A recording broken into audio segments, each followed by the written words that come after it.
no Brasil, esse processo que a gente está descrevendo aqui, ele nasce mais ou menos junto com o primado das elites no final da Guerra Fria, né, com o caso das elites dos países desenvolvidos, com o desaparecimento aparente do inimigo externo. Enfim, então surge no Brasil com a Constituição de 1988 e a chamada redemocratização. A Constituição de 1988, toda a Constituição, acho que a gente pode ver de uma certa maneira, que é o seguinte: a quais problemas essa Constituição responde, a quais perguntas ela dá uma resposta. A Constituição de 88, acho que ela responde a seguinte pergunta, por parte da elite: como é que a gente vai roubar? Como é que a gente vai roubar com cara de democracia? Porque a elite tinha se acostumado a roubar, e não conseguia roubar tanto, talvez, durante o regime militar, né, sem muita cara de democracia, como a gente sabe. Tinha roubado antes, né, na democracia de 1946, 1964, tinha roubado no Estado Novo, tinha roubado na República Velha. Mas agora, se não dá mais para ser dentro do regime militar, o regime caiu de podre, como é que a gente vai continuar roubando? Mas, ao mesmo tempo, como é que a gente vai dar a isso a cara de democracia e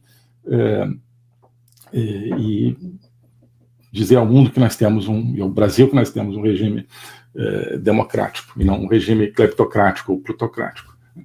E a Constituição dá uma boa resposta para isso, né? Os instrumentos que ela reúne, se você filtrar tudo, surge isso. Olha, roubalheira com cara de democracia e, portanto, com o prestígio de uma democracia por oposição a uma chamada ditadura anteriormente existente, né? Então, isso, né, é a resposta, é a proposta da Constituição de 1988, né? Prover os instrumentos para uma elite corrupta continuar sendo corrupta, mas, né, por trás de uma excelente fachada, de um muro democrático muito bem pintado, muito bem caiado.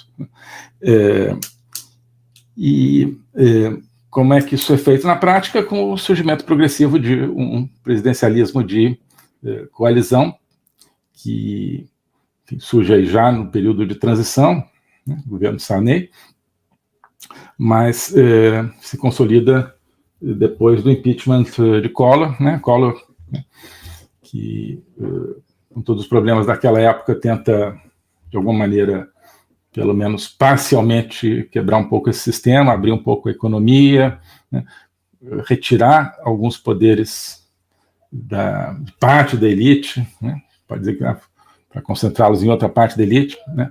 O certo é que cria um certo distúrbio ali naquele momento, e o pessoal fala, não é para isso que a gente fez a Constituição de 88, vem o impeachment de Collor, e aí se consolida o presidencialismo de coalizão, ou seja, o poder executivo, que é aquele mais visível, é aquele que mais facilmente está ao alcance da população, ele tem que estar submetido ao sistema de... né? Em outros lugares tem pesos e contrapesos, no Brasil tem roubos e contra-roubos, né? O sistema de corruptariado que o Brasil já vivia desde então. Então, o presidencialismo de coalizão falou, você foi eleito pelo povo, mas você governa aqui com a galera e você tem que distribuir, né, favores, prebendas para um e para outro. E o judiciário, eu acho que ele fica um pouco como um poder de reserva, né? Inicialmente, acho que já existe ali um papel a ser representado pelo judiciário, na Constituição de 88, né? Mas, como qualquer papel, ele depende do ator, né? Ele depende do ator. Então, você tem lá um filme, né? E você tem lá um papel. personagem X, mas se você escolher um ator tal ou ator outro, aquele papel vai ser completamente diferente. Um dos desafios do diretor, do produtor de um filme é escolher os bons atores para cada papel, né? Então, aquilo que está na Constituição é uma sugestão de como as coisas podem funcionar, depende, em grande parte, dos atores saberem, ter o talento para desenvolver aquele papel. E eu acho que no primeiro momento, né, os atores do judiciário eram talvez um pouco mais tímidos, né, mas o papel já estava ali, já era um bom papel, já era um papel protagônico, como uma espécie de poder de reserva, né? Eu acho que já antecipavam um pouco essa realidade da juristocracia na Constituição de 88. Se o mundo tivesse evoluído de outra maneira, a Constituição de 88 também teria evoluído, provavelmente, de outra maneira. Mas o certo é que, como o mundo foi, a partir do ano 2000, sobretudo, para o lado da juristocracia, a Constituição de 88 tinha ali essa capacidade, né? Aí também como uma novela, né? Novela de televisão, geralmente não está pronto o final quando começa, né? Tem coisas que vão dando certo, que não vão surgindo novos temas e novas popularidades disso ou daquilo, e a novela vai indo para um lado. Então também acho que é o que aconteceu com o nosso sistema. Ela foi muito mais para o lado da juristocracia depois, mas a partir de possibilidades que ela já continha desde o começo. Então, e isso então vai se consolidar, quer dizer, já está presente um pouco nos anos 90, mas não tanto, começa a se consolidar a partir do ano 2000, também com a entrada de novos atores no judiciário, na cúpula do judiciário, sobretudo, que se dão conta também dos tempos e começam a trabalhar no sentido do aumento, claro, do seu poder através do constitucionalismo, né? Não é por acaso que a pessoa na qual me inspirei um pouco, né, para dar o nome aqui nessa live, entra na cúpula do judiciário justamente aí nesse finalzinho, se não me engano, de anos 90, comecinho de anos 2000, e é uma pessoa que, né, já vinha estudando essa questão do constitucionalismo e da República de Weimar, e desse negócio todo, com os juristas alemães, e se dando conta do imenso potencial de poder, de concentração de poder que o constitucionalismo representa, né? Então, a partir, acho que do ano 2000, até por essa mudança de atores que, né, querem falar mais alto também dentro daquele script, o judiciário começa a querer entrar mais ativamente aí nessa dança, nesse barato do regime, né, das elites brasileiras.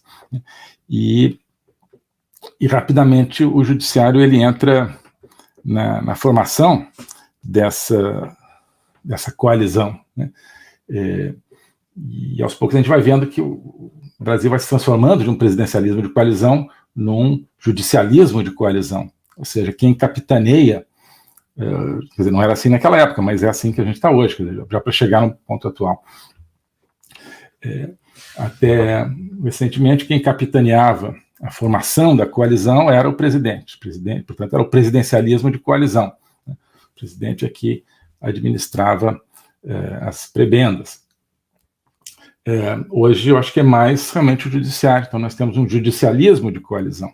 O centro, a formação do projeto do consórcio, né, de poder, ele está muito mais no judiciário, mas isso foi evoluindo também por uma influência externa, porque isso aconteceu, sobretudo na Europa, aconteceu em outros lugares, em Israel, por exemplo, onde agora justamente Netanyahu estava contestando isso antes da guerra contra o Hamas, em outros lugares, mas então existe sempre essa, né, essa influência do meio externo e do meio interno que se conjugam, as duas se conjugaram em favor de um poder crescente do judiciário. E esse poder justamente fica um pouco latente durante um certo tempo, mas até que surge no Brasil, de maneira um pouco mais tardia do que em outros lugares, algo que se pode qualificar como, que eles gostam de qualificar como populismo, na figura da eleição do presidente Bolsonaro em 2018. Até então, a figura desse medo, então, vai acabar a República se a gente deixar o povo mandar, mas não era tão visível, tão pregável, tão propalável isso, na medida em que o povo estava adormecido. Mas o povo desperta, traz para o centro do poder um candidato de fora do sistema, né? Pelo menos achava que era fora do sistema, e então aí sim surge, não, aqui tem o populismo, então nós agora podemos jogar basicamente o mesmo jogo que outros judiciários jogam ao redor do mundo, que é dizer, não pode ter populismo, se for populismo vai acabar em totalitarismo, então nós temos que, na verdade, nos antecipar e fazer o nosso totalitarismo antes que o povo faça, que o povo implemente o seu poder, né? Isso é o que acontece, né? Então, eu acho que existe um período de acomodação, a partir mais ou menos do ano 2000, 2002, até 2018, onde diferentes setores do Teatro das Tesouras, a direita do Teatro das Tesouras, a esquerda do Teatro das Tesouras, se projetam no judiciário com seus, digamos assim, simpatizantes no judiciário, e o judiciário, de certa maneira, ainda não criou, portanto, toda a coesão que hoje ele tem, né? Existe uma certa fluidez ainda do poder dentro do judiciário durante um certo tempo, né? Então, tem uma ala tucana, tem uma ala petista, né, no STF, e elas não estão totalmente azeitadas uma com a outra durante um bom período, né? E talvez por isso é uma coisa que tem que ser estudada, né? Tudo que eu estou falando aqui acho que mereceria talvez ser aprofundado um pouco, né? Até para ser contestado, se for o caso. Então, isso aqui estou propondo como uma tese, né? Mas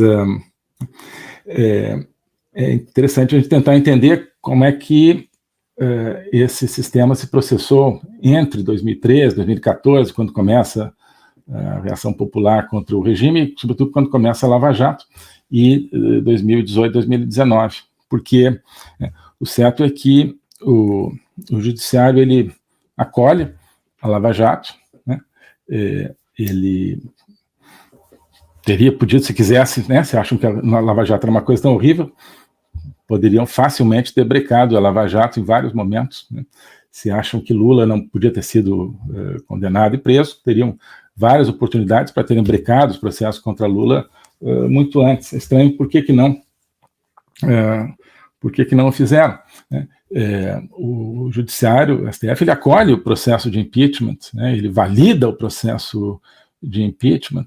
Por que não brecou também? A gente tem que se perguntar isso. Não tem uma resposta, mas eu acho que parte da resposta reside no fato de que nesse período, né, 2013, 14, 15, 16, o judiciário o STF, né, não estava totalmente coeso. Ele refletia diferentes setores da oligarquia, diferentes setores do sistema, mas setores que estavam, né, mais ou menos brigando. Ninguém lá dentro reflete o povo, né? Ninguém lá dentro reflete os interesses da população, né, a aspiração democrática da população. Então, acho que basicamente foi isso, né?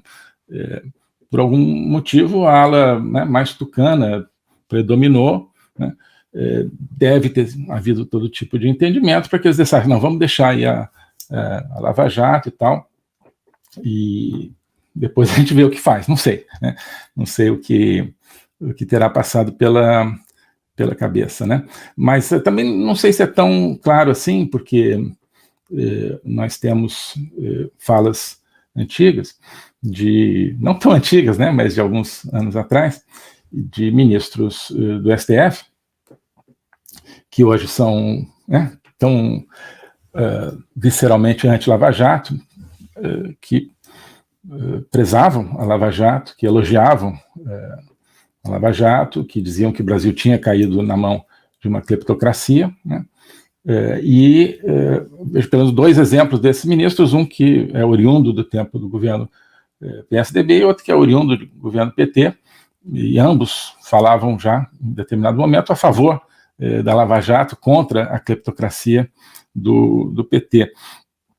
Então, é um período aí meio obscuro, né? Obscuro. Por que o STF não se ergueu contra esses elementos que acabavam com importantes instrumentos da elite, ou que ameaçavam importantes instrumentos da elite, como a corrupção galopante. Bom, o certo é que todo o sistema, de certa forma, se acomodou e se reacomodou a partir do impeachment, né, 2016, agora é outro jogo e tal, mas o jogo continua sendo um jogo jogado entre nós aqui, diminuiu um pouco o papel do PT, mas continua sendo jogado entre nós aqui. E a ideia é que continuasse assim. Aí chega 2018, né, eleição, 2019, um novo governo, tentando, pelo menos em parte, cumprir as suas promessas de campanha, e um governo que tem o povo na rua, né, o povo na rua em defesa do seu programa. Aí é o momento da criação da nova coalizão, né? O globalismo existe, é uma coisa concreta. Ele é composto pelo Great Reset, do Fórum Econômico Mundial, pelo projeto hegemônico da China, pelo programa de manipulação e conquista da América do Sul pelo Foro de São Paulo e outros elementos. E esses elementos, eles atuam uns em benefício dos outros, sempre, principalmente através do controle da linguagem, porque o controle da linguagem é o controle do nosso pensamento. Então nós estamos tendo o nosso pensamento reprogramado, e essa reprogramação vai contra a nossa liberdade, vai contra a essência do ser humano. Isso é o globalismo. Com base nesse estudo, nessa experiência, é que eu criei o curso de Logopolítica. Toda semana eu dou aulas sobre geopolítica, literatura, filosofia, cultura de um modo geral, tudo isso em conjunto formando um espaço de conhecimento que eu denomino a logopolítica, para nós não apenas entendermos a ameaça do globalismo, mas podermos nos contrapor a ela. Se você quiser entrar nesse projeto de conhecer o globalismo e enfrentar o globalismo, clique aqui